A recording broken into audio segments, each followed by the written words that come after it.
గోపాల్ వర్మ ఆంధ్రప్రదేశ్కి రావాల్సి ఉంది. పోలీసుల ముందు హాజరు కావాల్సి ఉంది. పోలీసులు అడిగే ప్రశ్నలకి సమాధానం చెప్పాల్సి ఉంది. అరెస్ట్ చేస్తారా లేదా నెక్స్ట్ తేలాల్సి ఉంది. ఇది ఎందుకంటే వ్యూహం సినిమా ప్రమోషన్ సందర్భంగా చంద్రబాబు, పవన్ కళ్యాణ్ లాంటి వాళ్ళ మీద తీవ్రమైనటువంటి వ్యాఖ్యలు చేశారు. మార్ఫింగ్ ఫోటోలు పెట్టారంటూ నమోదైనటువంటి కేసుల నేపథ్యంలో రామ్ గోపాల్ వర్మ హైకోర్టును ఆశ్రయించారు.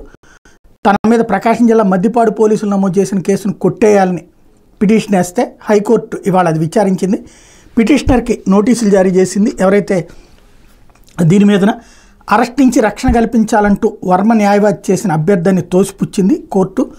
అరెస్ట్ మీద ఆందోళన ఉంటే బెయిల్ పిటిషన్ వేసుకోవాలని సూచించింది. రేపు విచారణకి హాజరు కావాలంటూ పోలీసులు నోటీసులు ఇచ్చారంటున్నారు పిటిషనర్ న్యాయవాది.